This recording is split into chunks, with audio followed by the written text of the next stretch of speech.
नमस्कार, मैं स्मिता श्रीवास्तव, संस्थापिका जज्बातों के भवसागर से आप सभी का हार्दिक स्वागत करती हूँ आज के कार्यक्रम बात मुलाकात में। जैसा कि ये क्लिपिंग देख करके ही आप लोगों को समझ में आ गया होगा कि आज हम लोग क्या बात करने वाले हैं, किनसे मिलने वाले हैं, किनकी विषय में हमें आज बहुत अच्छे से जानकारी मिलने वाली है। दोस्तों, बहुत सारी बातें होती हैं, बहुत सारी कहानी, बहुत सारे ऐसे किरदार होते हैं जिनके बारे में हम एक वक्त में बहुत कुछ जानते हैं, सुनते रहते हैं। अचानक से वो कहानी, वो सारी बातें कहीं धूमिल हो जाती हैं। हम भी अपने रोजमर्रा की जिंदगी में इतने व्यस्त हो जाते हैं कि हमें ध्यान ही नहीं जाता, लेकिन ऐसा नहीं होना चाहिए। किसी भी बात को महसूस करना, उसको एक अंजाम तक पहुंचाना भी आवश्यक होता है। तो चलिए, बिना समय को नष्ट किए हम स्वागत करते हैं। आज हमारे मेहमान हैं, आज हमारी अतिथि हैं दलबीर कौर जी। नमस्कार मैम, बहुत बहुत स्वागत है आपका। और आपके संघर्ष की कहानी, आपके संघर्ष का वो जो समय था, बहुत लोगों ने, बल्कि पूरे विश्व ने उसको देखा है, महसूस भी किया है। लेकिन आज आपको सामने देख करके आपसे बात करना एक अलग ही अनुभूति होगी हम सभी के लिए। तो थैंक जी, तो थोड़ा मुश्किल हुआ है, आज नेटवर्क की समस्या रही, इस वजह से थोड़ा सा देर हो गया। और अब आप हमसे जुड़ गई हैं, तो हम सबसे पहले आपसे यही जानना चाहेंगे कि कहाँ से शुरू हुआ ये सब कुछ। आप सबका बहुत बहुत तहे दिल से धन्यवाद कि आप सबने आज मुझे सुनने के लिए अपना टाइम दिया और मैं आप सबके समक्ष अपनी बात को रख पाऊंगी, आपसे अपने दुख को और सुख को साझा कर पाऊंगी। हमारा परिवार भी एक हंसता खेलता आम परिवारों की तरह था। हम छोटे छोटे भाई बहन जब छोटी उम्र में थे तो एक दूसरे के पीछे भागते थे, दौड़ते थे, एक दूसरे से लड़ते झगड़ते और प्यार से मतलब नोक-झोंक होती। और मेरे बाल बहुत लंबे-लंबे होते थे, घने होते थे, वह मेरी चोटियों को पकड़ लेता था और मुझे घुमा देता था। और मैं कई बार जानबूझकर उसके साथ इस तरह से छेड़खानी करती थी कि ये मेरे बाल पकड़े और मुझे घुमा दे।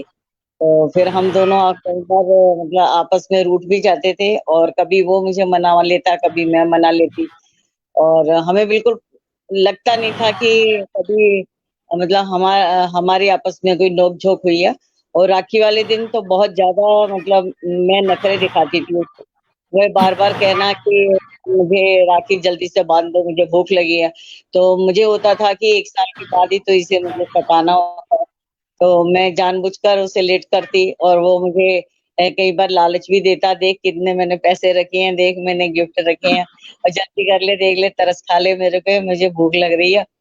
तो मैं कहती थी मुझे तैयार हो लेने दे और मैं खूब मतलब मुझे इतना शौक होता था कि सबसे बड़ी राखी जो है और सबसे अच्छी राखी होनी चाहिए मेरे पास, जो कि सर्वजीत के मतलब कलाई पर अलग से दिखे सबको। एकदम शानदार हो, मुझे जल्दी से जो है कोई राखी भी पसंद नहीं आती थी। तो मैं बस ये ढूँढते-ढूँढते कई दिन लगा देती थी कि मुझे बहुत सबसे अलग चाहिए। किसी के भाई ने ऐसी राखी ना बाँधी हो जो सरबजीत हो। एक-दूसरे के साथ जी। प्यार करते। बहुत अच्छी सा हाँ, ज़िंदगी बीत रही थी और फिर हम जवान हुए। फिर मैंने अपने परमात्मा के आगे एक मन्नत भी माँगी कि जिस दिन मेरे भाई की मूँछें फूटेंगी, मैं मतलब गुरुद्वारा और मंदिर में लड्डू भी बाँटूँगी और अपनी सहेलियों को भी खिलाऊँगी, पार्टी करूँगी। फिर उस दिन मुझे होगा कि आज मेरा भाई जवान हो गया। फिर मैंने ऐसा ही किया। बहुत अच्छा चल रहा था सब, उसकी शादी हुई, उसकी 2 बेटियाँ हुईं, 1 बेटा हुआ जो कि वह होते ही थोड़ा बेचारा वो रह नहीं पाया। तो उसकी बेटियाँ जो हैं अभी बड़ी बेटी 2 ढाई साल की थी, छोटी 23 दिन की थी। तो अपने दोस्त के साथ ही वे में काम करने के लिए गया था तो रात का अंधेरा हुआ। रात के अंधेरे में वे गलती से मतलब आना था उसे घर की ओर, तो उसका जो चेहरा हो गया वो मुड़ गया पाकिस्तान की ओर। हमारे यहाँ पर पहले उन दिनों में कंटीली तार नहीं होती थी और जो लगे हुए थे पिंडों वहाँ पर, वे भी मिट्टी में काफ़ी धँसे हुए थे, तो बहुत छोटे-छोटे से नज़र आते थे। तो रात का टाइम था, उसे बेचारे को पता नहीं चला। अभी वो थोड़ा कहता है कि 2 कदम ही मैं बढ़ा ही हूँ, तो इतने में कहीं उन लोगों की फ़ोर्स आई हुई थी वहीं पर मतलब राउंड लगा के, तो वो पकड़ कर ले गए उसे। उसकी आँखों पर पट्टी बाँध दी, हाथ बाँध दिए और उसे पूछते रहे। उसे बार-बार वो उसकी मनाने की यही कोशिश रही कि ये बोलो कि मैं मनजीत सिंह हूँ, तो वो कहता था कि मैं मनजीत मंजीत। सिंह हुई नहीं, मैं हुई सरजीत।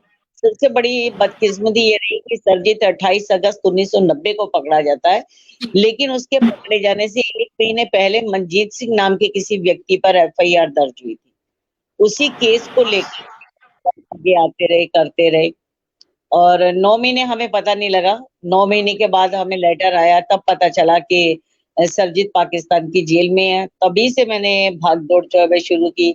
श्री नरसिम्हा राव जी के यहाँ आना, उनसे फ़ोन पर बात करनी, उनके ओएसडी से बात करनी, जो खांडेकर होते थे, उनसे बात मेरी चलती रहती थी और वे पूरा विश्वास भी दिलाते थे कि नहीं हम बहुत जल्दी इसे और जब मैं नरसिम्हा राव जी से रूबरू मिलती थी तब भी वे कह देते थे ने चिंता नहीं करो, अच्छा होगा हम लेकर आएँगे। तो इसी तरह से लीडरों के जो साथ मुझे झूठे आश्वासन देते रहे, तो बढ़ते-बढ़ते, बढ़ते-बढ़ते पाकिस्तान तक भी मैं पहुँची। जी पाकिस्तान हाँ, बिल्कुल। के लीडर बात हुई और मैंने यहाँ के अपने लीडर्स से तो करनी ही करनी थी। वहाँ पर भी होती रही, वे भी मुझे आश्वासन देते रहे, इंशाअल्लाह सब अच्छा होगा, इंशाअल्लाह वे आपके से छोड़ना चाहती हैं, वो बहुत अच्छा इंसान है।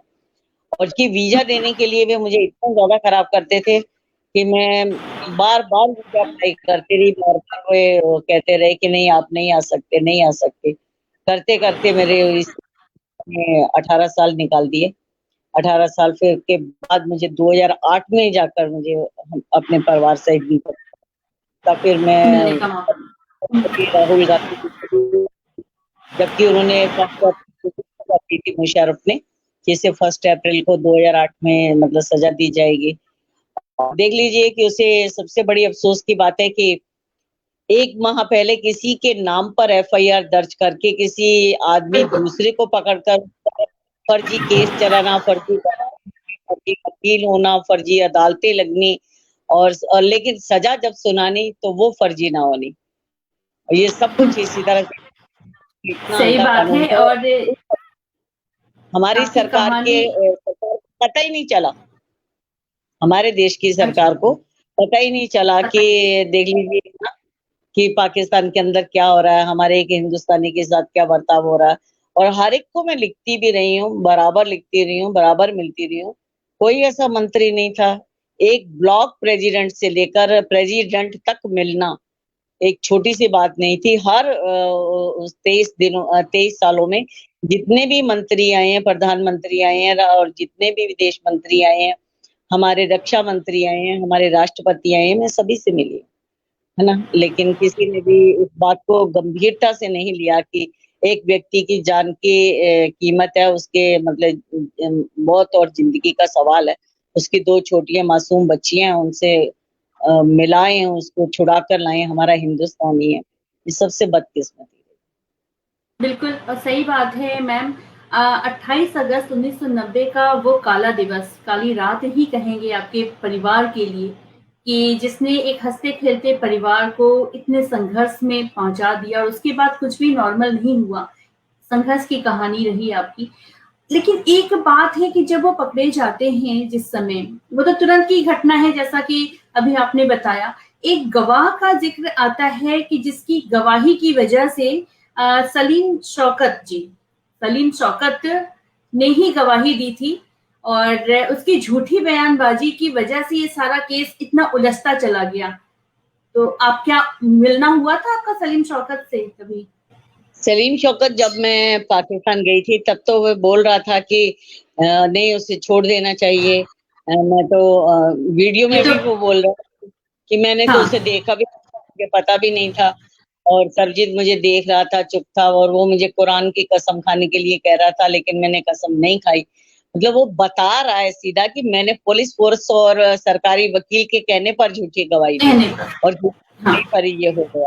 लेकिन उसकी बात को किसी ने ना सुना ना किया। जब भी मैं गई, तो उसने तब भी मतलब लोगों को बहुत बोला कि नहीं इसे छोड़ देना चाहिए। लेकिन फिर उसके ऊपर दबाव पाकिस्तान के अंदर नाम की कोई चीज़ नहीं है। वहाँ पर जो अदालतें हैं, जो जजेस बैठते हैं, वो कभी भी मतलब अपनी मुकदमे को देखकर फैसला नहीं देते हैं, वह दबाव के नीचे फैसला देते हैं। अपनी मर्ज़ी से कुछ भी वो बात नहीं कर सकते। उनके ऊपर आईएसआई होता है, उनके ऊपर एजेंसियों का दबाव होता है, आर्मी का दबाव होता है। सरजीत को भी आर्मी ऑफिसर ने पकड़ा था और जितना भी तशद्दुद सरजीत के साथ हुआ था, जो फ़िल्म में दिखाया गया, वह तो अभी बहुत थोड़ा था। जैसा कि सरजीत का बिल्कुल। खून निकालना, सामने कुत्तों को पिलाना, उसके नाखून नोचने, उसे बिजली के करंट देने, उसे सिगरेट से जलाया, वो उल्टा लटका कर और पैरों के तलवे पर मारना, मतलब इतना कुछ था जो कि अभी मैंने फ़िल्म में दिखाने से मना कर दिया था कि ये बहुत ज़्यादा हो जाएगा और लोगों के दिलों पर भी मतलब बहुत गहरा एक सदमा-सा पहुँच सकता है कि इतना कुछ पाकिस्तान में होता है। लेकिन पाकिस्तान के अंदर इतना कुछ होता है कि मतलब शायद मैं अभी भी आपको पूरा नहीं बता पाई हूँ कि मोटी-मोटी लकड़ियाँ होती हैं, जो उनके घुटनों में देकर लातों को मतलब दोहरा कर देते हैं और ऊपर चढ़ते हैं। उँगलियाँ हाथों की जो उँगलियाँ हैं इनके अंदर एक लकड़ी टाइप वो बनी होती है सीख-सी, उनको देकर और फिर उनके ऊपर चढ़कर मारते हैं। उन्होंने शूज़ पहने होते हैं। बल्कि हमने लेटर में भी लिखा मुझे बहुत ज़्यादा मारा, ये मैं नीचे लेट गया, बेहोश पड़ा हुआ था, तो किसी बेचारे भगवान के आदमी ने आकर मुझे पूछा, देखा, तो मुझे थोड़ी-सी चाय पिलाई। उससे पहले एक आर्मी ऑफिसर जिसने उसे पकड़ा था, वो अपने शूज़ के साथ ही उसे मतलब मार रहा था बार-बार नोक और कह रहा है कि मुझे जब वो मतलब महसूस हुआ कि मुझे कुछ लग रहा, तो मैंने देखा तो वो मुझे मार रहा था, उसके नुकीले मतलब शूज़ थे। तो उस आदमी ने थोड़ी-सी चाय पिलाई तो वो थोड़ा सो गया, तो उसने आकर उसे गालियाँ दी। वहाँ पर पानी माँग लो, गाली है, वहाँ पर पिटाई होती है, रोटी माँग लो, अपनी बीमारी बता दो कि मेरा माथा दर्द है, मेरे पेट में दर्द है, मुझे बुखार है, मुझे ये तकलीफ़ है, मुझे इस चीज़ की ज़रूरत है। तो बाहर निकालते हैं, हर हिंदुस्तानी को बाहर निकाल कर माँ-बहन की जो भी उनसे गंदी से गंदी गाली दी जाती है, वो देते हैं और खूब पीटते हैं। कहते हैं कि तुझे दवाई देते हैं, तुझे आज पानी देते हैं। और अगर इसी तरह से एक चमेल सिंह था बेचारा उसने भी पानी माँग लिया था कपड़े धोने के लिए, उसे पीट-पीट के मार दिया। वहाँ पर यही होता है। लेकिन हमारे हिंदुस्तान हमारे तो खड़े हो जाते हैं कि नहीं जी ऐसा क्यों हो गया, पाकिस्तानी के साथ वैसा क्यों हो गया? क्या मानवाधिकार वाले पाकिस्तान के अंदर नहीं है? वहाँ पर भी हैं। लेकिन वहाँ पर बिल्कुल। तो कहते ही नहीं कि ये भी इंसान है। कैदी है अगर मुजरिम है, कैदी है जब उसका कोई मतलब कोई गुनाह भी साबित नहीं हो रहा है, आपको मिल ही नहीं रहा है, तो वो मुजरिम भी नहीं उसे आप कह सकते हो। फिर भी आपने उसे बांधा हुआ है, पकड़ा हुआ है, रखा हुआ है, उसके साथ इस तरह से करते हो। है तो आखिर वो इंसान ही ना। एक कैदी बिल्कुल। का भी, जो अपने मुल्क का हो, गैर मुल्क का हो, कैदी भी एक इंसान होता है, उसके भी कुछ अधिकार होते हैं, उसके परिवार वालों को मिलने देना चाहिए, उसे जो चीज की जरूरत है उसे मुहैया होनी चाहिए, लेकिन वहां नहीं बिल्कुल होती है, वहां अभी हो जाती है। सही बात है। और इतनी प्रताड़ना, इतना टॉर्चर तो इंसान कुछ दिन भी नहीं बर्दाश्त कर सकता है। 23 साल, 23 एक साल एक बहुत लंबा समय होता है कि इतनी मुसीबत, इतना संघर्ष, आपका संघर्ष और वहां की प्रताड़ना दोनों ही अपने आप में सोच के हम लोग के रोंगटे खड़े हो जाते हैं। सोचने भर से लगता है कि क्या हो जाएगा। और आप लोगों ने उस संघर्ष को देखा है, सहा है। मैं महसूस कर सकती हूँ कि वो कितना मुश्किल सब वक्त रहा होगा।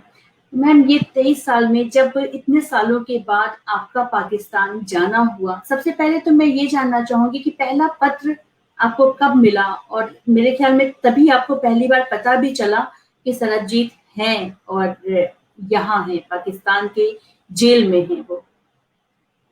हाँ, 9 महीने वो तक तो हमें पता नहीं था, तो मैं कभी गुरुद्वारा साहब में जाती थी, जहाँ भी मुझे कोई बता देता था, किसी मस्जिद में, किसी मंदिर के पंडित के पास, जो भी बताते थे कि ये बता देगा आपको वो कहाँ है, कब आएगा, किस हाल में है, तो मैं सबसे पूछती थी। और उसके बाद 9 महीने के बाद जब पत्र आया तो सारी बात का पता चल ही गया। तो उसके बाद भाग-दौड़ जो है वह थी।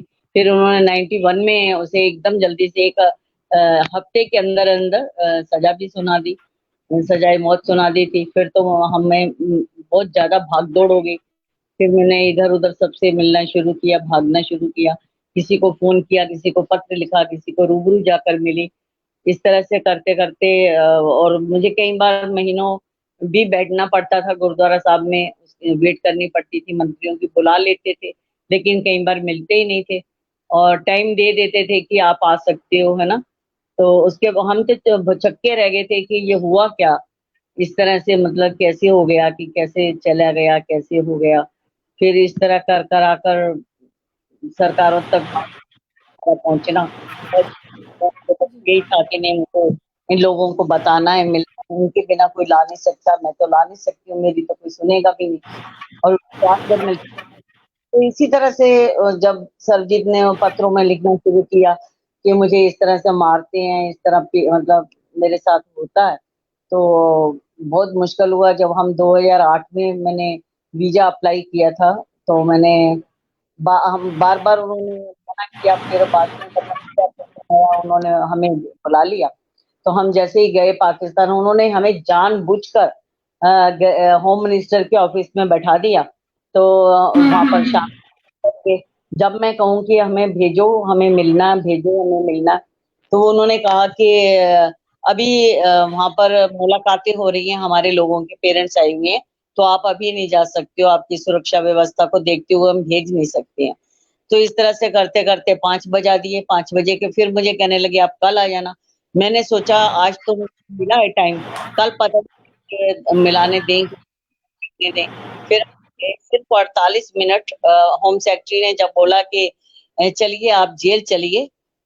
तो जब अभी उसने जेल का नाम लिया तो मेरी आँखों के आगे सरजीत घूमना शुरू हुआ। और मुझे एक डर था कि वो ना हो कि सरजीत की जगह कोई और किसी को लें और बोलेंगे ये सरजीत है।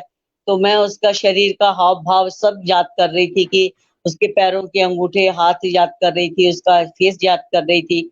और उसकी आवाज़ बार-बार अपने कानों में मतलब सुनने की कोशिश कर रही थी कि सरजीत तो धीरे-धीरे बोलता है, कैसे बोलता है, सब याद कर रही थी। तो फिर मैं सोचती जा रही थी दिल में, पसीने-पसीने मुझे हो गए थे कि अब मैं जेल में जाकर उससे मिलूँगी। तो फिर वो देखिए बेदर्दी कि उन्होंने हमें काल कोठड़ी में मिलाया, बाहर नहीं निकाला। काल कोठड़ी में लेकर गए, बहुत एक छोटी-सी कोठड़ी थी, जिसमें सरजीत को उन्होंने उस दिन उसको नहलाया था, नए कपड़े दिए थे, टोपी पहनने को दी हुई थी, वो एक साइड पे खड़ा था। जैसे ही हम अभी गए हैं, तो आगे मैं थी, पीछे-पीछे बच्चे और मेरे पुलिस वाले थे। तो मतलब दिल मेरा बहुत ज़्यादा धड़कना तेज़-तेज़ शुरू हो गया कि अब देखो क्या होता है, किस हाल में मैं उसे देखती हूँ। तो वो दो मैंने दूर से ही देखा कि हाँ, मैंने कहा हाँ, ये तो ये सरबजीत ही लग रहा। जैसे ही मैं थोड़ा आगे बढ़ी, वो आगे बढ़ा तो मैंने जिंदगी में मैं कभी ऊंची आवाज में नहीं रोई, लेकिन वो फर्स्ट टाइम था कि मैंने सलाखों को पकड़ा, वैसे वो आगे आया, उसने सत श्री अकाल बुलाई, मेरे मतलब पैर को छुआ, सत श्री अकाल बुलाई, फिर बोला कि पंजाबी में बोला कि की हाल ने, क्या हाल है आपका? तो हाल तो हमने क्या बताया, रोना शुरू हो गया। 48 मिनट की मुलाकात थी सारी।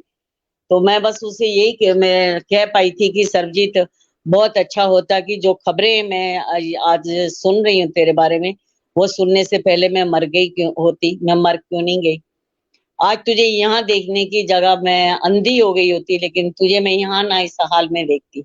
इससे अच्छा होता कि मैं अंधी हो गई होती सरबजीत। तो मैं बहुत मतलब इस तरह से बोल रही थी, करते करते मेरा दिल घबरा गया, मैं मतलब नीचे गिर गई एकदम से, मुझे समझ में नहीं आया क्या हुआ। तो वो जल्दी से फिर उसने ठंडा कोल्ड ड्रिंक मंगा के रखा था, वो पिलाया, चाय पिलाई, फिर हम बैठे, फिर मैंने राखी निकाल कर बांधी। तो उसने दूसरी साइड पर मुंह किया और रोकर बोला कि आंखें पोंछ के, मतलब चोरी से रोया, आंखें पोंछ कर कहा कि आज तुझे देने के लिए मेरे पास कुछ नहीं है दीदी। तो मैंने उसे मतलब सलाखों के अंदर हाथ किए, उसका फेस छुआ और मैंने कहा तू पगला है क्या? इस तरह से थोड़ी कहती है, तू मुझे मिल गया, मुझे सब कुछ मिल गया। फिर वो मुझे उसने कहा कि अपनी शक्ल देखी है, क्या बना लिया?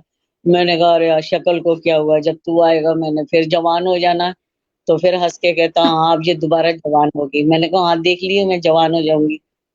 तो बस इतनी बात हुई है। और अभी थोड़ा मैंने कहा कि ये तेरी बड़ी बेटी है, ये छोटी है, उसकी मिसेज, अपनी मिसेज को उसने बुलाया कि क्या हाल है। फिर उसने मतलब चुटकी बजा, वो ना दोनों आपस में बात किया करते थे, उसे चुटकी बजानी नहीं आती थी उसकी पत्नी को, वो सिखाता भी था। की थी तो बाद में इसने सीख ली। तो इसने जब चुटकी बजाई तो कहता अच्छा, तूने चुटकी बजानी सीख ली, अब तो मैं चुटकी बजाऊंगा ही। बस इतनी बात हुई। तो पकड़ के हमें बाहर निकाल दिया कि 48 मिनट की मुलाकात थी, जिसमें रोते रोते बहुत समय निकल गया, बस राखी बांधी, चाय पी, हमें उन्होंने 18 साल के बाद हम 48 मिनट मिले। और घर आकर हम मुझे कई लंबा समय, महीनों मुझे नींद नहीं आती थी, क्योंकि यार मैं गद्दे पे सो रही हूँ, बेड पे सो रही हूँ, है ना। और वो छोटी सी एक कोठड़ी में एक मतलब वहां पर जहाँ पर इतनी गर्मी है, रात दिन वो अंदर वहीं पे पड़ा रहता है, कब बाहर का दरवाजा खुले, भगवान ना करे उसे किसी चीज की जरूरत हो, किसी मदद की जरूरत हो जाए, कौन उसकी आवाज सुनेगा, कौन उसे खुलेगा। बस उसकी मुलाकात के समय मेरे जुबान पर यही था कि आज तुझे इस हाल में देखने से पहले मेरी मौत हो गई होती तो बहुत अच्छा था, मैं तुझे यहाँ ना देखती। मैंने सबसे यही कहा था कि ईश्वर किसी वैरी दुश्मन के भाई को, बेटे को, बाप को यहाँ ना लेकर आए जहाँ इन्होंने आज हमारी मुलाकात कराई है। काल कोठड़ी के अंदर अपने किसी प्रिय को देखना, अपने पुत्र को, अपने बहुत भाई मुश्किल। को, बड़ा मुश्किल होता। ईश्वर किसी के किसी साथ अपने को, ऐसा, बिल्कुल सही अगर बात, पाकिस्तान में तो बिल्कुल कोई ना जाए। बिल्कुल सही पाकिस्तान, बात है, किसी अपने को ऐसे हाल में देख के ही जान निकल जाएगी। अच्छा, ये हाँ, जो और जेल है, ये कोट लखपत जेल लाहौर, क्या वहीं पे रहे? और आपका जो घर है तरन तारन भिखी विंड गांव का नाम है आपका, तो ये कहाँ कितनी दूर है आपके घर से? जो बॉर्डर लगता है वो कितनी दूर पे पड़ता है? एक हमारा बॉर्डर है खालड़ा, वो सिर्फ हमसे 3-4 किलोमीटर दूर है। और जो अच्छा। खेमकन बॉर्डर है वो कम से कम 18-20 होगा। लेकिन जो खालड़ा बॉर्डर है वो हमसे 3-4 किलोमीटर दूरी है। और सरजीत ने एक छोटा सा घड़ा दिखाया था, जिसमें कि उसने हम्म। दिखाया कि इसी में पानी मिलता है, इसी से मुझे नहाना है, इसी से कपड़े धोने हैं, शौचालय जाना है। उसने ये बहुत छोटा ओहो। सा, छोटी सी कोठड़ी थी, जिसमें इसी से मुझे बर्तन मांजने हैं, ब्रश करना, जो भी करना है। और एक छोटी सी कोठड़ी थी जिसमें उसने रस्सी बांधी हुई थी और कपड़े लटकाए हुए थे, जिससे मतलब हमने ये आभास किया कि दूसरी साइड पर इन्होंने इसी कोठड़ी के अंदर उसको शौचालय बनाकर दिया हुआ, और इस साइड में ये बेचारा रह रहा है। और बिल्कुल पतले पतले कपड़े थे, जो कि मतलब जिनके ऊपर वो बेचारा लेट रहा था। तो बस मैं यही सोच रही थी कि जितना ये लंबा है, 6 फुट और कुछ इंच उसका कद था, तो मैं सोचती थी कि अगर ये बेचारा लेटता होगा सीधा, मतलब का वो चारा होगा करना, तो ये उठकर दीवार के साथ लगता होगा, लाते सीधा करता होगा तो इस तरह करता होगा, और जब कमर को सीधा करना होगा तो लाते इकट्ठा करता होगा, क्योंकि एकदम सीधा वो लंबा नहीं, मतलब लेट सकता था। हाँ, बड़ा नहीं उसके था। कद के हिसाब से कोठड़ी छोटी थी। बिल्कुल, सही बात है। अच्छा, ये जो जेल की जहाँ तक बात है, ये कोर्ट लगभग जेल लाहौर में ही ये शुरू से अंत तक उसी एक ही जेल में उनको रखा गया, या फिर जेल की अदला-बदली भी होती रही है? नहीं, शुरू-शुरू में उसे रखा है, और उसके बाद फिर लाहौर में ही ज़्यादा काल कोठरी में ही रहा। उसके और जब मैं लाहौर को गई थी अभी जेल में, तो मुझे एकदम से याद आया था कि भगत सिंह, राजगुरु, सुखदेव भी उसी जेल में थे।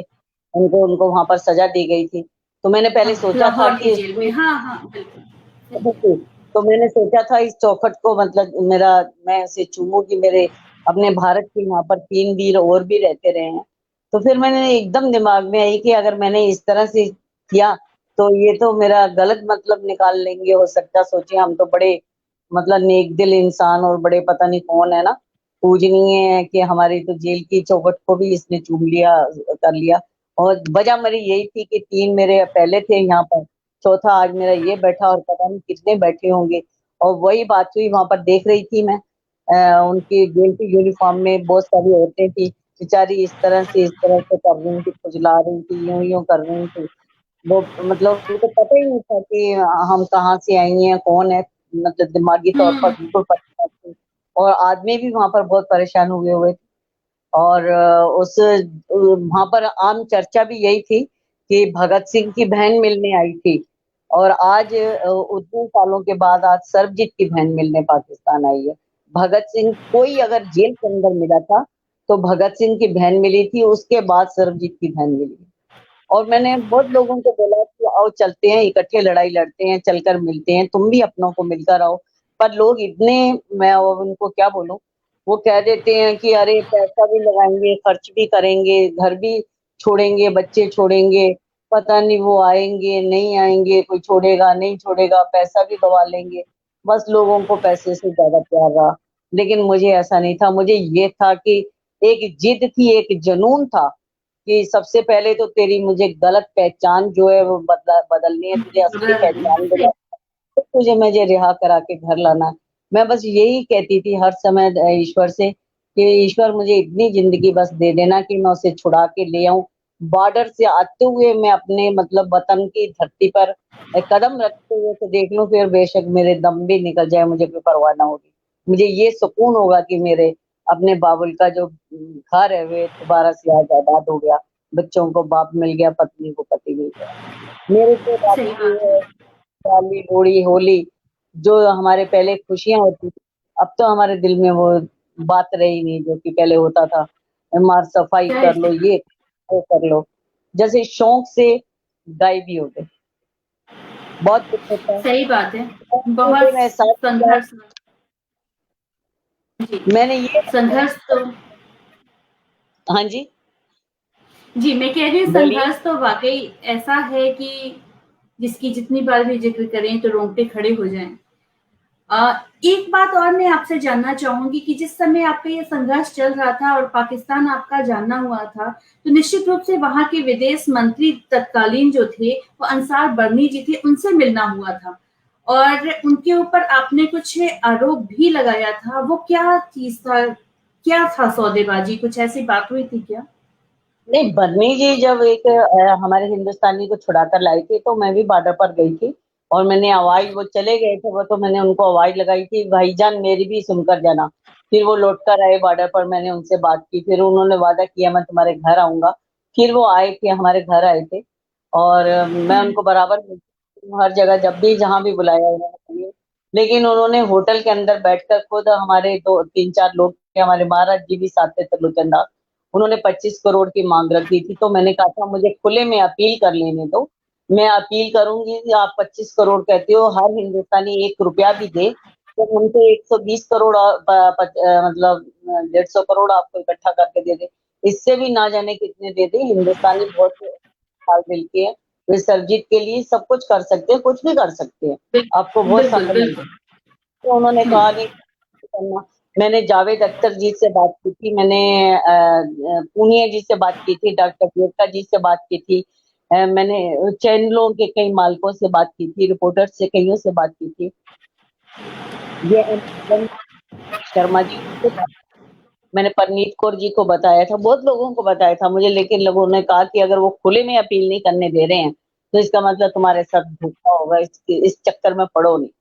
सबने मुझे ये समझाया था कि नहीं ऐसा मत करो। मैंने महेश भट्ट जी को भी बताया था, सलमान खान को भी बताया था, मिलकर के इतने पैसों की डिमांड है। फिर दुबई में जो ओबराय बैठी हैं, मैंने उनको भी बोला कि वो इतने पैसे मांगते हैं, तो आपके पास ही वो रहती हैं, आप उनसे बात कर लो। बर्नी ने सिर्फ यहाँ पर आकर बयानबाजी की है कि मैं सरजीत के लिए अपील लगाया, या मैं सरजीत के लिए ये कराया, मैं वो कराया, लेकिन असल में वहां पर इन्होंने एक कागज भी नहीं लगाया। और जब भी मुझे मिले, मैं मुलाकात करूंगा, कोई मुलाकात नहीं की।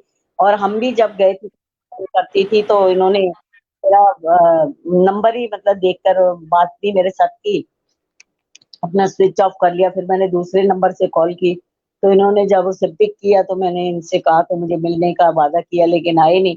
फिर बाद में कहते हो होटल में आ सकती हो मिलने के लिए, मैंने कहा जरूर आऊंगी। अभी हमने तैयार ही, मुझे फोन आ गया, मत आना, बड़े आतंकवादी आ गए हैं, मुझे उन्होंने घेर लिया, ये कर लिया, वो कर लिया, कि तुम सरजीत की बहन को मिल रहे हो, इतना झूठ पटाल। फिर बाद में क्या है जी, मेरा तो भाई एक्सपायर हो गया, वो पहले कभी कहीं हो चुका था, उसी को दोबारा से एक्सपायर कर दिया। इनके छोटे भाई ने बड़े, अच्छा, हाँ, हम बताया लोग कि को वो जो सूचना है, जो आम जनता में जो खबर आई, वो न्यूज के माध्यम से यही आई कि जेल में कुछ कैदियों ने जो है उनके ऊपर हमला कर दिया और उन्होंने फिर अपना अ, दिमागी संतुलन खो दिया। वो एडमिट हैं जिन्ना हॉस्पिटल में, लाहौर के जिन्ना हॉस्पिटल में वो एडमिट थे। तो ये क्या, ये कहानी हम लोग तक गलत पहुंची है, यही बात थी या कुछ और है?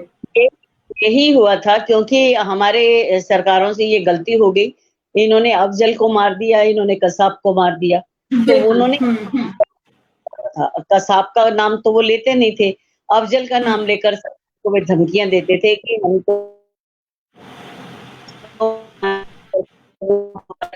चाकू हम ले, हमारी पहुंच ऊपर तक है, हम तुम्हें आप देखेंगे, बचा जाता बच लो। मैंने फिर भी भाग दौड़ की, सबको बताया कि इस तरह से चल रहा है, लेकिन दोनों देशों की सरकारों ने आपस में बात कर ली थी कि हमने उसे मारना, तुमने इसे मारना, इनका समझौता हो चुका था, तो इन्होंने मारे। और सोचा ही नहीं कि पहले तो कम से कम ले लें, उसके बाद चलो जो करेंगे तो वो करेंगे, लेकिन इन दोनों को पता था। और जेल के अंदर हमला इसलिए उन्होंने कर कैदियों के साथ बहाना बनाकर, पहले उसे चाय में पॉइजन दिया गया, पॉइजन लेने के बाद वो गिर गया, जब वो गिरा है तो उसके सिर पर बहुत भारी कोई चीज मारी, जिससे कि, और जब उन्होंने हमला किया सरजीत तभी नहीं था, बाकी तो उन्होंने हॉस्पिटल में वेंटिलेटर पर डालकर और ये सब करके हमें ड्रामा करके सबको बुद्धू बनाया था, और कुछ भी नहीं था।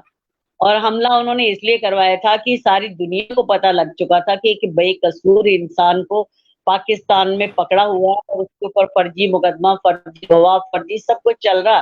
तो शोर मच चुका था, सारे को सब पता लग चुका था कि ये तो मंजीत नहीं सरजीत है। तो उन्होंने सोचा कि अब इसे चुका है, छोड़ना पड़ेगा। तो छोड़ भी रहे थे, एक बार खबर भी आ गई थी कि सरजीत सुबह आ जाएगा, लेकिन रात के ने बताया कि सुरजीत सिंह को। रात के 12 बजे फोन आया कि सरबजीत की और सुरजीत की फाइलें भेजो जल्दी। तो उन्होंने फाइलें भेजी, तो उन्होंने सुरजीत को छोड़ दिया और कह दिया स्पेलिंग मिस्टेक होगी हमसे नाम लेने में। तो कब मैंने तो उनसे ये पूछा था कि आप मुझे हिंदी में लिखकर दे दो, इंग्लिश में, पंजाबी में लिखकर दे दो, तो मुझसे तो गलती होगी नहीं नाम लेने में। आपने उर्दू में नाम लिखे हैं, उर्दू आपकी मातृभाषा है, तो आपसे गलती कैसे हो गई? लेकिन दबाव था उनके ऊपर, तालिबानियों का दबाव था उनके ऊपर, आईएसआई का, आर्मी का, किसी छोड़ना नहीं है। तो वो रह नहीं थे, नीयत उनकी खराब थी, 2 उनके इधर मारे गए थे, तो उन्होंने हमला जानबूझकर कराया, उनको बरी भी कर दिया। और हमसे सही बात है। अच्छा, एक एक और सूचना है जो कि मुझे नहीं मालूम है कि सही है या गलत है, मैं आपके माध्यम से ये जानना चाहूंगी कि जब वहां पे पोस्टमार्टम हुआ पाकिस्तान में, उसके बाद जब बॉडी को यहाँ लाया गया, अपने देश में लाया गया, तो फिर से पोस्टमार्टम हुआ। और उस पोस्टमार्टम में शायद ये था कि कुछ अंग गायब थे। क्या ये इसमें कितनी सच्चाई है? हाँ बिल्कुल, जो यहाँ पर पोस्टमार्टम हुआ तो हमारे डॉक्टर्स ने बताया कि बहुत ज्यादा मतलब इंसानियत जो है वो उन लोगों ने खो दिया, और उसकी बॉडी देखकर लगता है कि अगर वो मतलब उसे एक दो जने पड़ते तो वो मतलब जख्मी भी ना होता, उसे कुछ भी ना होता, वे बचकर आ सकता था और वो उन लोगों से मतलब मार ना खाता। लेकिन इन लोगों ने वो उन्होंने बाहर से लॉक लगा लिया, अंदर उस पर हमला कर दिया ना। तो इस तरह से करके उन्होंने, क्या हम बात कर रहे थे? हाँ, हम लोग हाँ, बात कर रहे थे कि जब यहाँ पे पोस्टमार्टम हुआ तो कुछ अंग गायब मिले, हाँ, वो क्या सच्चाई पोस्टमार्टम है हुआ इसमें? तो उन्होंने बताया कि उसका दिल भी निकाल लिया, जो-जो उनको ज़रूरी चाहिए था सब कुछ उन्होंने उसका निकाल लिया। पोस्टमार्टम की यहाँ की रिपोर्ट थी, डॉक्टर्स ने बताया कि उसके जो विशेष जितने भी अंग थे सब निकाले हुए हैं, और उन्होंने बहुत ज़्यादा दुःख महसूस किया था डॉक्टर्स ने। उसमें लिखा है, आज भी मेरे पास पोस्टमार्टम रिपोर्ट है, उसमें लिखा हुआ है कि उसके अंग निकाल लिए हैं। तो भी हिंदुस्तानी कैदी कोई भी मरता है उसके अंग भी निकाल लेते हैं और उसे बाहर इस कदर फेंकाते हैं कि उसको कौवे खाएं, चीले खाएं, जो मर्जी खाएं, जो मर्जी हो। थोड़ा बहुत तेल डाल दिया, थोड़ा बहुत वो झुलस गया, उसी हाल में वो उसे छोड़ देते हैं। उसे उसका वो अच्छे से संस्कार नहीं करते हैं, जैसे कि हमारे इंडिया में दबा देते हैं इनको, दफन करते हैं इनके कैदियों को। वहां पर ऐसा नहीं, हमला जानबूझकर करवाया और बाद में उन्होंने ये ड्रामा रचा। ये तो अंत ऐसा हुआ जिसकी कल्पना नहीं की जा रही थी, क्योंकि संघर्ष तो इसी बात की जा रही थी कि वो वापस आ जाएं, लेकिन इस तरह से वापस आना, ये तो खैर किसी ने सोचा भी नहीं था उस समय। हम लोगों ने भी, आम जनता ने भी इस बात को कभी नहीं सोचा था कि ऐसा हो जाएगा। इसके बाद बहुत सारे ऐसे कैदियों का पता चला कि जो वहां के जेल में बंद हैं, उनके लिए आपने मुहिम चलाया, और अभी कुलभूषण जाधव आज भी वहां फंसे हुए हैं। इसके बारे में भी आपने बहुत संघर्ष किया है, उसके विषय में आप कुछ बताना चाहेंगे? हाँ, मैंने 300 कुछ कैदियों की जो लिस्ट है पाकिस्तान हाई कोर्ट से ली थी कि हमारे हिंदुस्तानी कितने यहाँ पर पकड़े हुए हैं, मैं सुषमा जी को देकर आई थी। जो नृपेंद्र मिश्रा जी हैं, अपना इनके सलाहकार थे हमारे पीएम साहब के, उनको भी मिलकर ऑफिस में पकड़ा कर आई थी। शिंदे जी को देकर आई थी। मैंने कई लोगों को पहुंच की है कि इन लोगों को छुड़ा दिया जाए। और अहमदाबाद में जब हम गए थे फिल्म के प्रमोशन के लिए, तब भी मैंने वहां पर अपील की थी सरेआम कि उस बेचारे को कम से कम कुलदीप को छुड़ा दो। तो लेकिन वही बात है कि हम हिंदुस्तानी हो या पाकिस्तान की सरकार हो, है ना, देश कोई भी हो, सरकारों को सिर्फ लीडर्स को एक वोट चाहिए। वोट के माध्यम से बढ़कर हम लोगों की उनकी नजरों में कोई कीमत नहीं। हम एक वोट है, डाल देंगे तो भी उनकी जीत हार हो जाएगी, नहीं डालेंगे तो भी जीत हार हो जाएगी, कुर्सी तो मिल ही जानी है किसी ना किसी को, है ना। तो कोई भी सरकार पर ध्यान दिया ही नहीं। मैंने बहुत कोशिश की, मैं बार बार इनको बोलती हूँ, मैं जब भी समय मिलता है, जब भी कोई मुझे मिलता है, मैं हमेशा वहां इस बात को रखती हूँ कि हमारे इतने हिंदुस्तानी पकड़े हुए हैं, भगवान का वास्ता उनके दे दो, अपने ले लो, उनके दे दो, अपने ले लो। दुख एक समान होता है, बेशक पाकिस्तानी पकड़ा जाए या हिंदुस्तानी पकड़ा जाए, बेटा बेटा ही है। माँ के लिए दुख और बहन के लिए, पत्नी के लिए, बच्चों के लिए दुख उतना ही होता है। वो बेशक पाकिस्तानी कैदी है या हिंदुस्तानी कैदी है, सबकी अपने अपने घर में जरूरत है, सबकी अपनी अपनी कदर है ना, बिल्कुल, प्यार बिल्कुल है। सही बात है। सही बात है, लेकिन क्योंकि जिससे भाई उन लोगों के लिए वो कैदी हो सकता है, एक आम आदमी हिंदुस्तानी कह सकते हैं, हम पाकिस्तानी कह सकते हैं, लेकिन जिसका अपना भाई है, बेटा है, जिसके अपने पिता हैं, उसके लिए तो पूरी जिंदगी ही उजड़ गई ना, उसका तो परिवार ही खत्म हो गया। बिल्कुल तो एक नहीं पकड़ा जाता, जैसे कि सरजीत अकेला पकड़ा नहीं गया था, हम सभी उस समय पकड़े हुए थे। हम सभी जाहिर सी उसने हम उन सब मुसीबतों को जाहिर सी झेला, बात। एक साथ बच्चों को पढ़ाना, उसकी लड़ाई लड़ना, बच्चों को संभाल कर रखना, उनको पालना, रिश्तेदारी को भी निभाना, आस पड़ोस में भी निभना, तो है तो मुश्किल ना। उस मुश्किल घड़ी को जब भी, और फिर अपने आप को भी सेफ रखना, अपने आप को भी सही सेफ बात है। रखना, भेड़ियों से भी बचना। है ना। और हमारे समाज में कहते हैं ना कि घर में एक पुरुष का रहना आवश्यक है, और जबकि आपके परिवार में अगर देखा जाए तो पुरुष एक ही सरबजीत सिंह जी थे। वो नहीं रहने से सिर्फ महिलाएं हो गई, और आपने जिस तरह से परिवार का पालन पोषण से लेकर के सबकी जो भी मदद हो सकती है वो आपने भरपूर किया है। और उस समय तो बच्चियां भी बहुत ज्यादा छोटी थी ना। मेरे ख्याल में पूनम तो जैसा आपने बताया कि बहुत ही अच्छा, आज मैं बताऊं, आज तो पूनम का बर्थडे भी है ना। आज तो पूनम का आज पूनम का बर्थडे है। पूनम सरबजीत सिंह जी की छोटी बेटी, आज उनका जन्मदिन है, और इस पटल के माध्यम से उनको जन्मदिन की हार्दिक शुभकामनाएं। लेकिन बहुत आसान नहीं था ना उन बच्चों का बड़ा होना, उसके बाद उन दोनों की शादी होना। तो किस तरह से आपने अकेले ये सारा ही सब कुछ संभाला? वैसे असल में पता मुझे भी नहीं चला कि ये हिम्मत कहाँ से आती थी, क्या होता था। या तो मुझे भाई बहन का एक प्यार का जुनून था, जो जुनून ही मुझे मतलब इस ओर ले जा रहा था कि नहीं मुझे लड़ना है, इससे झगड़ना है ना। और बस एक जिद हो गई थी मेरी कि बस नहीं, मुझे इसे छुड़ाना है, मुझे इसे छुड़ाना है। मुझे कई बार ये डर रहता था कि बढ़ती उम्र मेरी भी बढ़ती जा रही है, उम्र उसकी भी बढ़ती जा रही है। तो मतलब बढ़ती उम्र में हम मिल लें आपस में, है ना। खुदा ना करे कि मुझे कुछ अगर हो जाता है, तो मेरे बच्चों के पास और मेरे भाई की लड़ाई के लिए कोई और है नहीं। भाभी मेरी को इतने रास्तों का पता नहीं है, वो बेचारी कहाँ जाएगी, क्या करेगी, है ना। तो बस मुझे बस जी यही रहता था कि इससे मिल लो, इससे मिल लो, इससे बात कर लो। एक मुझे नई उम्मीद जग जाती थी कि जी बिल्कुल। लेकिन शायद ये करेगा, शायद ये करेगा, ये करेगी, पर ऐसा हुआ नहीं। आश्वासन मुझे सही बात है, उम्मीद लेकिन पे ही दुनिया कायम है, और एक इसी उम्मीद के भरोसे ही किसी भी संघर्ष को भी अंजाम दिया जा सकता है। और इसी के साथ हम हमारे साथ पूनम जुड़ गई हैं। पूनम, आप हमें सुन पा रही हैं? पूनम, कुछ समस्या है, वो फिर से ज्वाइन करेंगी। और मुझे बहुत अच्छा लगेगा, आज उनका जन्मदिन है और हम थोड़ा यहाँ उनको बधाई दे पाए, क्योंकि बधाइयों के अलावा हम और क्या कर सकते हैं, और सिर्फ दुआओं के अलावा। अ, देखते हैं। तो मैम, इतना संघर्ष, इतना कष्ट, इतनी तकलीफ से भरा हुआ जीवन, और उसके बाद में आज की स्थिति कैसी है? आज तो दोनों बेटियां अपने घर में सेटल हो गई हैं। तो अब ऐसे में आपका अपना परिवार, आप उसकी थोड़ा सा मैं, हालांकि मुझे पता नहीं है कि मुझे पूछना चाहिए कि नहीं पूछना चाहिए, लेकिन अगर आप मेरे बताना पास चाहें तो। जी। मेरे पास सरबजीत की दोनों बेटी हैं, उन्हीं से मेरा प्यार चलता है, उन्हीं से मेरा परिवार है। और सरबजीत की मिसेज है, उसी के साथ मैं रहती हूँ, अपने उसी के घर में, उसी के गांव में। और जी, आवाज कट जा रही है, तो उनसे भी बात हो सकती है क्या?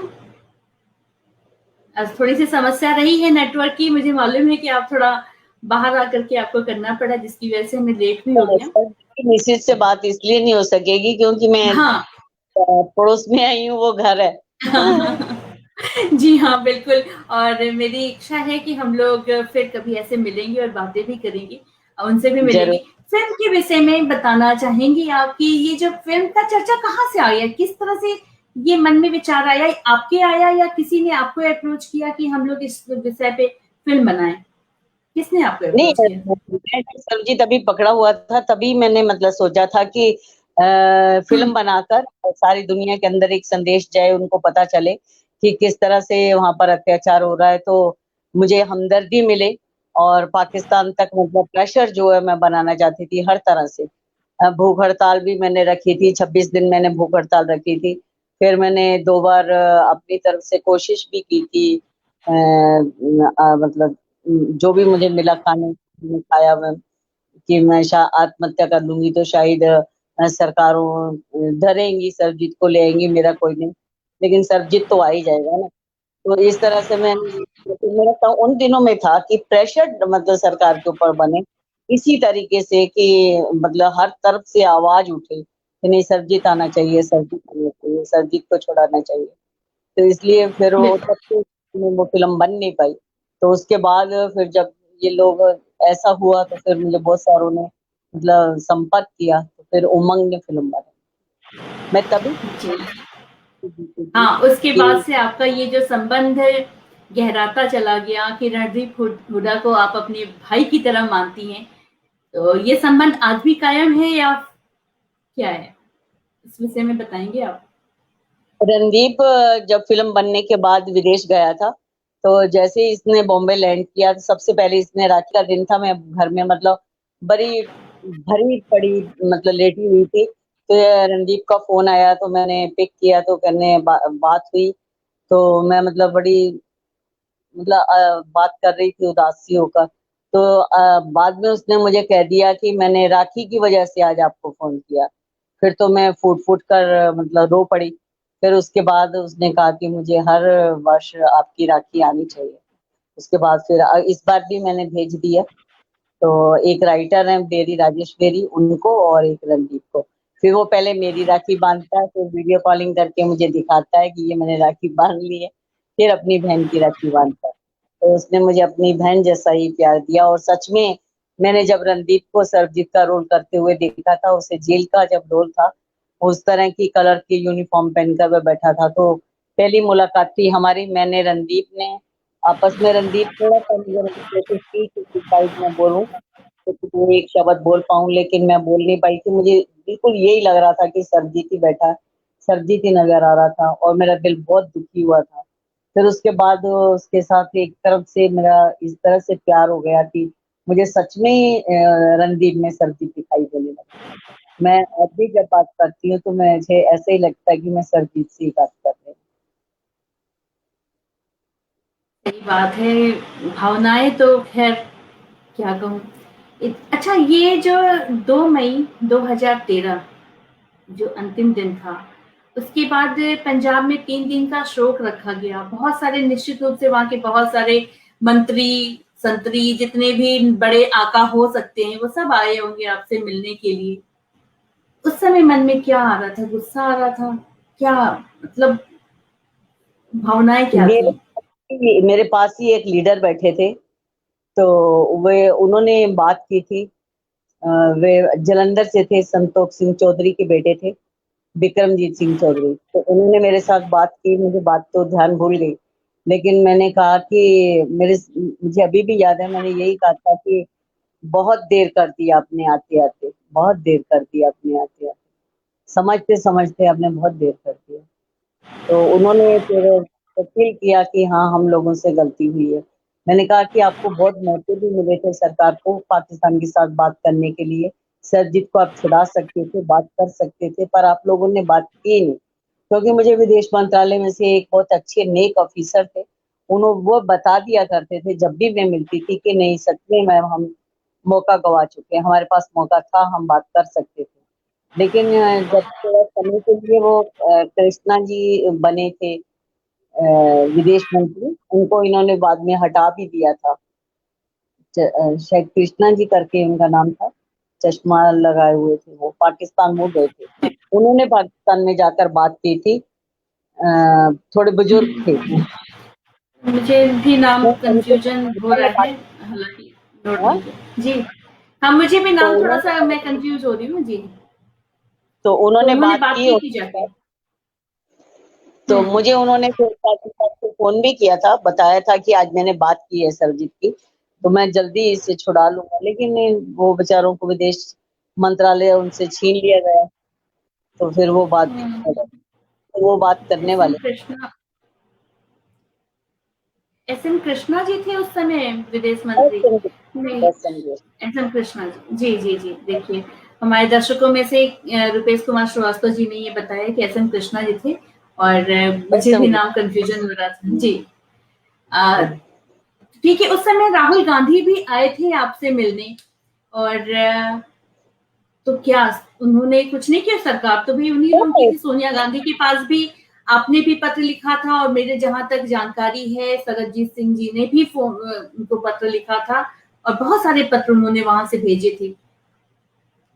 उन्होंने मनमोहन सिंह के नाम से भी लिखे थे, सोनिया जी को लिखे थे, जिसको भी उससे दिल करता था, बेचारा वाजपेयी जी को भी उन्होंने लिखा था, जो भी से लाल कृष्ण आडवाणी जी को भी उसने लिखा था, और सबको वो पत्र लिखता रहा है। मैं भी उन सबसे मिलती रही, सोनिया जी से मैं बहुत बार मिली हूँ, राहुल जी से भी मिली हूँ, और जब सर ऊपर हमला हो गया, ये सब कुछ हो गया, तब तो जितने भी कांग्रेस के सांसद थे और अकाली दल के थे, भाजपा के थे, सभी मुझे मिलने आए थे। लेकिन उन मुलाकातों का फ़ायदा क्या था? क्या फ़ायदा था? सही बात अभी ये सही बात है। अंतिम भोग पर मायावती जी आना चाह रही थी। उनके आए थे लेकर कटक मैसेज लेकर आए थे। तो मैंने कहा था मेरे घर मायावती नहीं आनी चाहिए। जब मैंने मायावती को कहा ना कि मुझे मदद की ज़रूरत थी, तब मायावती जी ने मुझे टाइम नहीं दिया था। तो आज फ़ोटो खिंचाने के लिए तो आना ही नहीं चाहिए ना। एक और थे, मैं उनका नाम नहीं, उनके भी आदमियों ने मुझे लेटर भी आकर दिया और बोला कि हेलीपैड कहाँ बना है, यहाँ वो आना चाहती है। मैंने कहा मेरे यहाँ नहीं आना चाहिए। जब आवाज़ की मेरी आवाज़ मिलाने की, तब आप नहीं आए थे। मुझे यहाँ शो नहीं करना, दुनिया को नहीं दिखाना है कि नहीं सारे लीडर आए थे जी, सब बड़े-बड़े आगे। मैंने कहा बहुत आगे हैं, अब उन्होंने कौन-सा उसे बचा लिया, उठा लिया। अब तब आए हो ना, अब तो आपको डर है और आप मुझे कैच करना चाहती हो कि मेरी पार्टी में आ जाए, अच्छा बोल लेती, अच्छा बिल्कुल। कर लेती। और आपको अब मौका माँग लिया था इनका मनमोहन सिंह जी से, और फिर उनको मैंने मिट्टी का खिलौना भी बता दिया था कि ये मिट्टी का खिलौना। जो भी मुझे उस समय आया मैं बोलती गई, है ना? तो इन बाद में मुझे ये हाथ जोड़ते रहे, मतलब मनाते रहे कि आपने कल जो बोल दिया, आज मत बोलना, आज उनके बारे में कुछ मत कहना।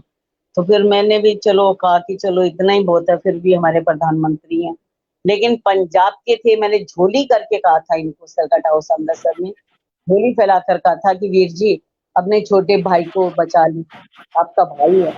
वो अच्छा करती हैं, वो पंजाब की, वो आपका छोटा भाई है वीर जी, बचा लो अपने वीर को, बच्चों को मिला दो। मेरे सिर पर हाथ रखकर मैं आपके साथ हूँ, आप मेरी सरकार आपके साथ है। बच्चों के सिर पर हाथ रख दिया, बस चल लेकिन दिए। हुआ कुछ नहीं। इसके बाद आपके ऊपर भी काफ़ी हमला हुआ और काफ़ी सारे आरोप बहुत लगे। यहाँ तक कि आरोप ये भी सुनने में आया कि डीएनए टेस्ट कराओ, असली बहन नहीं है। ऐसा कुछ ये सब क्या है? ये ये ये क्या सब ये राजनीतिक सब भावनाएँ ही हैं? जी, किसने किया ये सब? ये सब मेरे पति देव जो थे ना, मेरे पति देव, वो थोड़ा बेईमान हो गए थे, है ना? वो चाहते ही नहीं थे पहले भी कि मैं लड़ाई लड़ूँ, आगे लगूँ, मतलब जाऊँ सरजीत को छुड़ाने के लिए। बहुत सा अब मुझे समझ में आती है कई बातें कि अच्छा यहाँ उन्होंने मुझे रोका था, इसलिए रोका होगा, यहाँ मुझे नहीं आने दिया था इसलिए रोका होगा, यहाँ लड़ाई डाल दी थी, अच्छा इसकी वजह ये थी। असल में वजह ये थी कि वे लालच में आ गए थे। लालच में आकर उन्होंने जो भी झूठा आरोप उनको उनसे लगा उन्होंने लगाया, और मैंने इसलिए सफाई नहीं दी, मैं इसलिए नहीं बोली कि मैं जानती हूँ, परमात्मा जानता है, सारी दुनिया जानती है, मेरे देश की सरकार जानती है, देश की एजेंसियाँ जानती हैं। अगर मैं कोई गलती करूँगी तो मुझे अपने आप एजेंसी वालों ने मतलब उठा लेना, तो मैं क्यों घर-घर हुँ, जाके सफाई करूँ? और सब लोगों ने बिल्कुल। देखा ना, तो दर्द था, जिसे पीड़ा थी, जिसे प्यार था, और मैंने तो मेरे पर आरोप था कि मैंने 90 के बाद सारे डॉक्यूमेंट्स ही बदल दिए सरजीत के। लेकिन मैं तो 62 के डॉक्यूमेंट्स दिखा रही हूँ, मुझे 62 में तो नहीं पता चल गया था ना।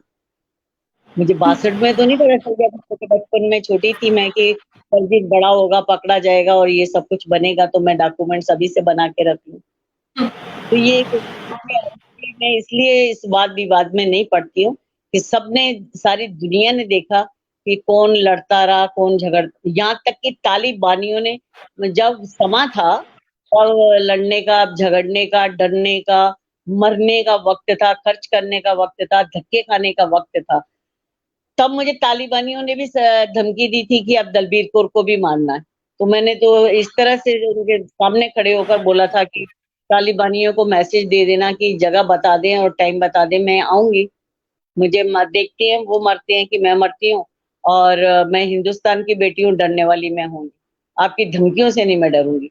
और मैंने यहाँ तक कहा था कि अगर आप में दम था कायरो, मैंने इसी तरह बोला था, कायरो अगर आप में दम था तो उसे बाहर निकालते ना और अकेले-अकेले उसके गले पड़ते, तो आपको बगल में दे के देता तो कह देते। मैंने जो आया था बोली थी, पाकिस्तान धरती पे खड़ी होकर डरी नहीं थी। मैंने कहा अब तुमसे क्या, तो अब मैं घर-घर इन लोगों को क्या सफाइयाँ दूँ? मुझे तो कोई ज़रूरत नहीं। देखो अगर मैं उसका बुरा करती हूँ, तो मैं उनकी बहन नहीं हूँ, तो सरबजीत की मिसेज बताएगी कि वो शादी करके कहाँ आई थी, उसे कौन मिला था, देखने कौन गया था, है ना, उसे ब्याह कर कौन लाया था, आज तक उसके साथ कौन है। अगर वो मेरी कुछ है ही नहीं, उसके कुछ है ही नहीं, कौन करता आज के समय में। आज के समय में तो सगी बहनें जायदाद के लिए और पैसे के लिए लड़ पड़ती, माँ लड़ पड़ती है, बाप बेटा लड़ नहीं पड़ता, नहीं, भाई बात भाई सही लड़ है। पड़ता। मेरे पूछने का तात्पर्य बस यही था कि ये बेकार सा घटिया सा आरोप आखिर किसके दिमाग की उपज रही है? ये राजनीतिक भावनाएं थी, या अब समझ में आया कि जब कोई अपने घर का ही भेदी हो जाता है या कोई अपना ही खंजर पीठ पीठ पे भोगता है, तो उसके बाद ही ये सब कुछ हो पाता है। निश्चित रूप से। और इस विषय में भी जो आपने कदम उठाया था, बहुत अच्छा उठाया था। कि सही बात है, ऐसे इंसान का साथ निभाने का कोई मतलब नहीं बनता है, और आपने बहुत सही काम किया। और आपके संघर्ष को, आपके इस भी व्यवहार को, कि डिसीजन आप बहुत सही लेती हैं, सही समय पे लेती हैं, और जो हिम्मत है आपके अंदर बात को अपने रखने की और कहने की, वो अद्भुत है। मुझे लगता है कि देश की प्रत्येक बेटियों को ही नहीं, बेटों को भी आपसे ये चीज सीखनी चाहिए कि हिम्मत तो करो कम से कम। मेरे पास ऐसे एग्जाम्पल्स हैं कि जिनके ऊपर हमला हुआ, उन्होंने भी कुछ ऐसा कार्य किया, लेकिन बड़े बड़े ओहदों पे रहने के बावजूद वो इतना डर गए कि अब वो सामने नहीं आ सकते। तो ऐसे डर डर के भी जीने वाली कौन सी बात होती है भाई? मैं सिर्फ चाहती हूँ इतना कि किश्तियां उन्हीं की डूबती हैं जिनके इरादे डगमगाते हैं। मेरा इरादा डगमगाया नहीं था, इसलिए मैं आगे बढ़ती गई। और लोग जो है ना, कहीं सिर्फ अपने चेहरे को बहुत सजा लेते हैं, क्योंकि वो लोगों ने देखना होता है ना, मन को नहीं सजाते हैं। और बिल्कुल सही जब बात। तो वो समझता है गिर गिर गया तो मैं हार गया। लेकिन मैं कहती हूँ हम गिरने से नहीं हारते हैं, हम मन से हारते हैं। हमें मन से नहीं, मन में ताकत रखनी चाहिए, मन में सोच रखनी चाहिए कि नहीं, मुझे आगे बढ़ना, मैं बढ़ता हूँ, जो आपने बोलना बोलते तो करना, वो मुझे करना। तो कोई आपको रोक नहीं सकता, कोई आपको टोक नहीं सकता। बाकी जो आरोपों की बात है, तो भगवान के ऊपर बड़े बड़े लगते हैं, है ना, लोग उनको गालियां सही देते बात हैं, है। है ना। हर एक भगवान को गाली में दी, हमारे गुरु नानक देव जी को बड़ा गलत गलत बोला गया, कहीं कुछ हो जाता। तो मैं तो चीज ही क्या हूँ, मैं तो एक मतलब है ना, प्राणी हूँ उसका बिल्कुल, बचा आपको हुआ। कोई जरूरत नहीं है इन लोगों को जवाब देने के लिए, बताने मैं के तो लिए। कहीं मेरा आशय इतना ही था कि लोग इस बात को समझ सकें कि अपने आसपास भी नजर रखना बहुत जरूरी होता है, कि अपने अगल बगल से ही कोई आपका दुश्मन हो सकता है। तो दलबीर जी, इतनी अच्छी बातें और इतने संघर्ष भरा जीवन आपका रहा।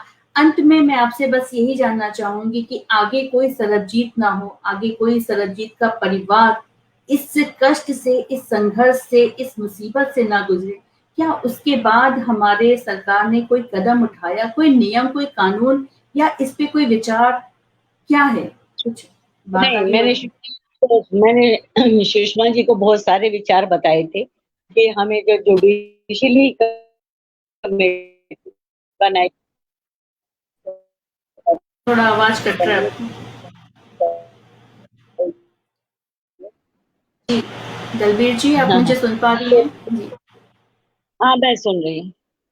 जी, आपकी आवाज थोड़ी सी कट रही है, आप फिर से बोलिए तो शायद स्पष्ट हो जाए। फोन आ गया था। अच्छा अच्छा, होता है ऐसे में, तो फिर कट जाती है आवाज। जी।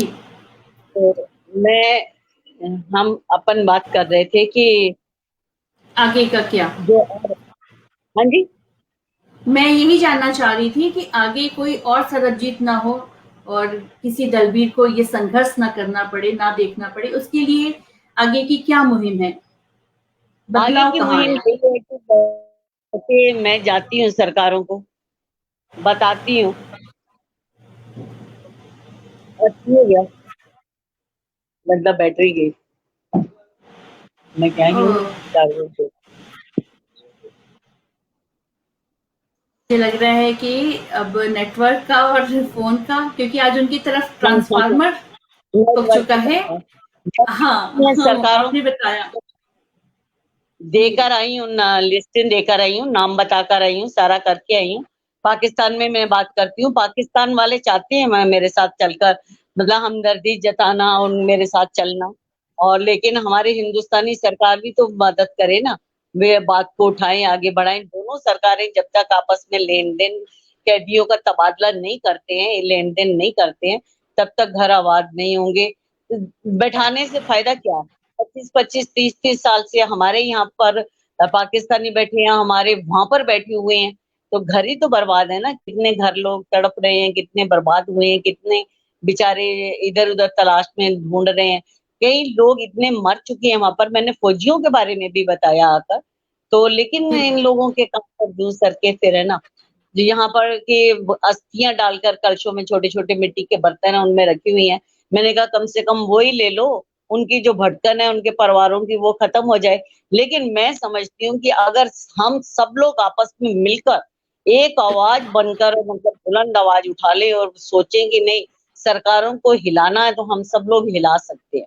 हमारा दृढ़ निश्चय होना चाहिए और हमें सुनिश्चित करना चाहिए कि नहीं, अब हमें ये काम करना ही करना है। आपसे हमें ये बात मतलब कैदी जो है हमारे, वे हमें छुड़वानी है। हम छुड़वा सकते हैं इन पर, हम जो मतलब दबाव बना सकते हैं। हमें ये नहीं सोचना चाहिए कि ये आदमी आगे लगा है तो इससे पता नहीं क्या फायदा था, इसे लगा रहने दो, ये पागल हो गया, मुझे इससे क्या लेना देना, मेरा अपना घर परिवार है। नहीं, घर परिवार को बिल्कुल संभालने के साथ साथ समाज के अंदर भी हमें वो काम करने चाहिए जो हमारे हक बनते हैं, जिनके हमें उन लोगों के लिए भी लड़ना चाहिए जिनके लिए कोई नहीं लड़ता है, जिनके अपने भी लड़ना नहीं जानते हैं। कई लोग हैं कि वो लड़ना ही नहीं जानते, बेचारे बोलना नहीं बिल्कुल जानते, रास्तों का भी नहीं पता कि हम कहाँ जाएं, किसके पास जाएं, कहाँ पर बात रखें। कोई उनकी सुनता भी नहीं है और उनके अंदर इतनी पावर भी नहीं होती है कि वो उनको सुना भी पाए। तो उनकी आवाज वहां तक पहुंचती नहीं है। लेकिन हम लोग उन लोगों की आवाज बन जाएं और उन तक पहुंच जाएं, सरकारों पर दबाव डालें हम लोग, तो हम कुछ ना कुछ कर सकते हैं। और एक मैं ये जरूर कहना चाहूंगी कि अपने रिश्तों को जरूर हमें निभाना चाहिए। भाई को भाई के साथ, बाप को बेटे के साथ, माँ के साथ भाई, और बहन को भाइयों के साथ, बहनों के साथ। ये जमीन जायदाद, ये पैसा, इनमें कोई रिश्ता नहीं रखा है। इन सब से बढ़कर जो है ना, ये हमारा एक रिश्ता है। अगर हमने जिस अपने माँ बाप के पेट से जन्म लिया, हम सबने एक माँ बाप के पेट से, दोबारा हमें ये मौका थोड़ी मिलना है। तो हम तो एक ही खून के है ना, एक ही माँ बाप के औलाद हैं। तो इसलिए हमें रिश्ता निभाना चाहिए, ना कि हमें जायदाद के पीछे भागना चाहिए। आज की बहनों को, बेटियों को, मैं कईयों को देखती हूँ कि वे हिस्सा मांगती हैं कि मुझे हिस्सा चाहिए। और मैं तो कहती हूँ कि मैंने इससे ये महसूस किया कि औरत कितनी भी सुखी हो अपने ससुराल में, अगर उसके मायके से अगर खुशी की कोई खबर नहीं आती है ना, उसके मायके में पूरा सुख नहीं है। तो लाखों करोड़ों में खेलने वाली जो बहन है, औरत है, मतलब महिला कोई भी है, तो उसे तब तक खुशी नहीं मिलती है जब तक उसे अपने मायके की खुशी की खबर नहीं आ जाती है। हमें हमारे घर में कोई फंक्शन है, हमारे बड़े बड़े प्रधानमंत्री भी आ जाए, मुख्यमंत्री आ जाए, कोई भी आ जाए, लेकिन जब तक मेरा भाई, मेरा बेटा, मेरा अपनी माँ, मेरी बहन, मेरा बाप बीच में दिखाई नहीं देता ना, तब तक मुझे उदासी रहेगी कि नहीं यार, मेरे अपने नहीं आए। तो अपनों के लिए अपनों को खोना बड़ा, और उसको सहना बड़ा मुश्किल होता है। ईश्वर ना करे कभी किसी का कोई बिछड़े, जैसे हम दोनों भाई बहन बिछड़े बिछड़े बिछड़े बिछड़ गए सदा के लिए। लेकिन आज राखी भी आती है, आज होली भी आती है, आज दिवाली भी आती है। ना मेरी वो चमक रहती है, ना वो मेरे होली के रंग होते हैं जिनसे हम कभी खेलते रहे। और आज मेरी वो राखी की डोरी आज भी देखती है कि वो मेरी कलाई थी। तो मैं तो यही दुआ करती हूँ कि भगवान किसी की राखी की कलाई, किसी का भाई इस तरह से ना बिछड़े, किसी का बेटा ना बिछड़े, और किसी के ऊपर इस तरह से पैसा तशद्दुद ना करे। हर परिवार हंसता रहे, फलता फूलता रहे, खिलता रहे, और इसमें खुशियां रहे। और कभी भी रिश्ते में मतलब मलाल ना आने दो। एक बात अगर हो भी जाए तो उसे भूल जाओ। कोई नहीं अपनी माँ का जाया, अपनी माँ की जाई है, अपना ही तो है ना, है तो अपने। हम तो बात कभी तो कई बार मैं दोनों कह देते हैं जा, रहने दे यार, ये थोड़ा पागल है, दिल का ऐसा ही है, कोई बात नहीं, बाद में ये ठीक हो जाएगा। तो क्यों नहीं हम अपनों को कर सकते? भाई निश्चित जैसा, रूप से संबंधों भाई का जैसा रिश्ता, कोई मोल नहीं हो सकता और सही बात है। रिश्तों का आपने कोई मोल नहीं। मतलब क्या बताऊं, कहते हैं ना कि रोंगटे खड़े हो जाना, जुबान लड़खड़ाने जिस समय में लग जाती है, आज वही स्थिति हो रही है हमारी। और मुझे लगता है कि भाई जितने भी लोग हमें देख रहे हैं सभी की स्थिति ऐसी ही होगी कम बेस। तो ससुराल में जब भी कोई कुछ बात करता है तो हमें इतना मतलब अपने भाई पर गर्व होता है, मान होता है कि हम कहते हैं मैं अपने भाई को बुलाती हूँ, मैं अपने भाई को बताती हूँ। तो उसी पर मान अपनी मान होता है कि मेरा भाई यहाँ पर आकर खड़ा है, ये सारे डर जाएंगे, दबक जाएंगे मेरे से, है ना, और सब मेरे साथ ये सुलह सफाई कर लेंगे। भाई का रिश्ता इतना अनमोल है, इतना अनमोल है। हम्म, जो भी मर्जी है कर ले। और बिल्कुल, रिश्ते चाहे जो भी हो बहुत अनमोल होते हैं, उनको सहेज के रखना ही सभी का कर्तव्य होना भी चाहिए। और आप उसकी एक इतनी बड़ी मिसाल हैं कि मुझे नहीं लगता है कि निकट भविष्य में या आपके पहले किसी ने ये उदाहरण प्रस्तुत किया हो। और आपके संघर्ष को, आपकी इस हिम्मत को हम नमन करते हैं और उम्मीद करते हैं कि आज आपसे बहुत कुछ सीखने को, उस हिम्मत को पैदा करने की, उस जज्बे को पैदा करने की एक ललक लोगों के अंदर, वो लौ बिल्कुल जले।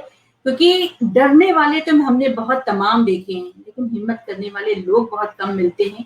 और शायद यही एक वजह है जिससे कोई भी आकर के हावी हो जाता है और हमें हमेशा डराना, धमकाना, हमें हमेशा नीचा दिखाने का जो है ना, लोगों को इसीलिए मौका मिलता रहता है। तो दलवीर कौर जी, आपके संघर्ष की कहानी निश्चित रूप से लोगों के लिए एक प्रेरणा का कार्य करेगी।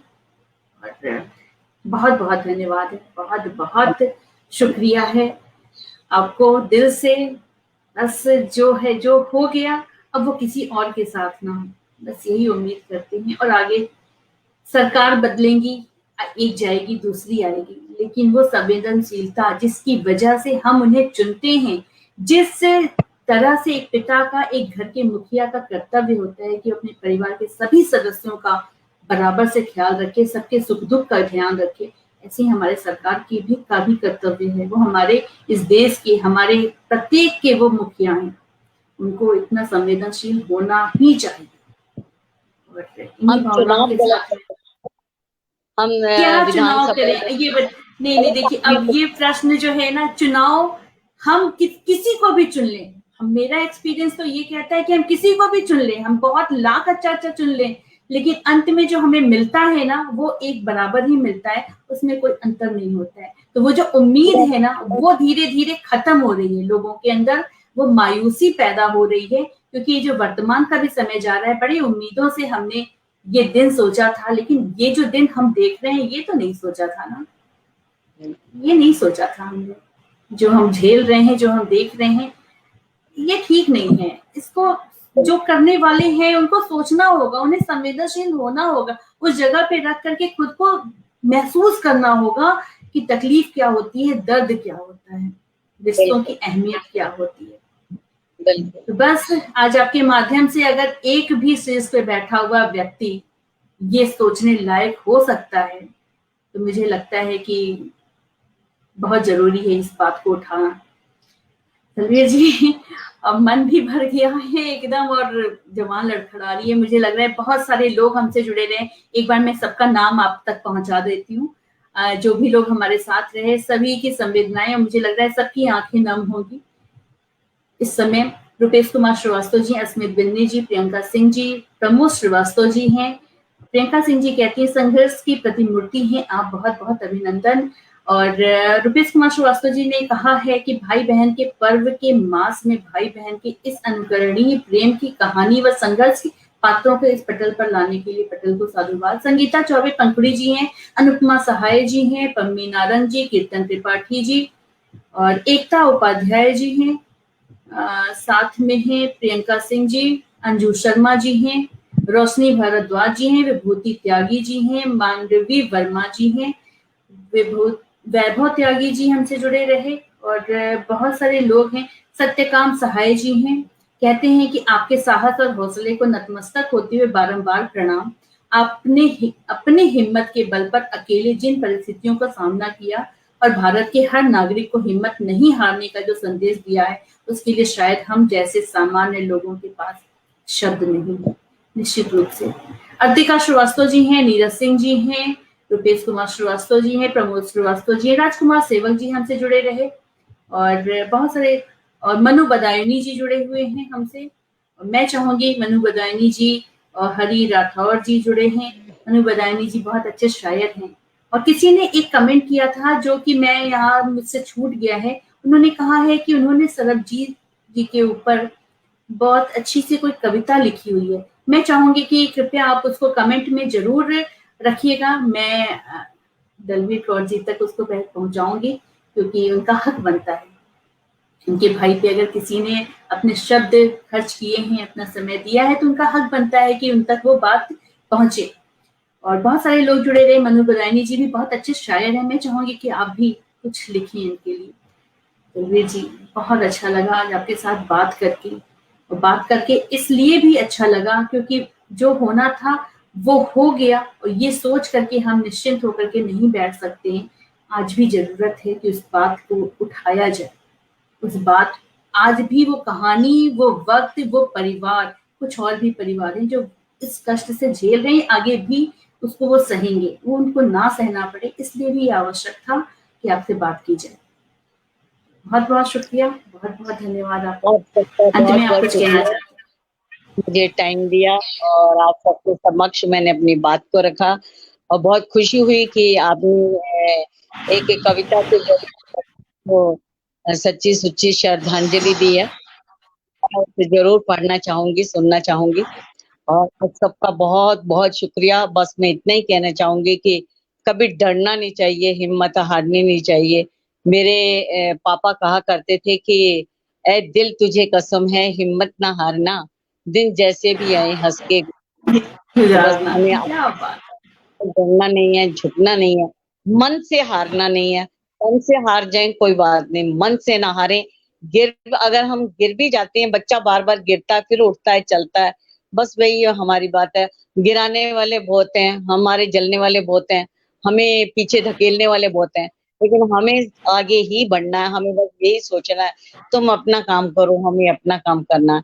बेखौफ होकर हम अपनी मंजिल तक पहुंच सकते हैं। सिर्फ हमें धैर्य रखना है, हमें एक अपने ऊपर विश्वास रखना है, सिर्फ विश्वास, और एक जुनून बना लेना है कि बस मैंने ये करना है, मुझे तुम्हें करके दिखाना। और जब कोई टोका टाकी करे और आप सब समझो कि वे आपसे ईर्ष्या इसलिए कर रहा है कि आप अच्छा कर रहे हो, वो कर नहीं सकता, वो वहां तक पहुंच नहीं सकता जहां आप पहुंच रहे हो। तो आप अपनी मंजिल तक पहुंच सकते हो। आपका बहुत बहुत शुक्रिया, आपका बहुत बहुत ये शुक्रिया। है हमारे पंजाब की शेरनी, हमारे भारत की शेरनी, और सभी को ऐसे ही बनना होगा। बस मैं यही बात कहूंगी, और इसी के साथ हम यहाँ से विदा लेते हैं।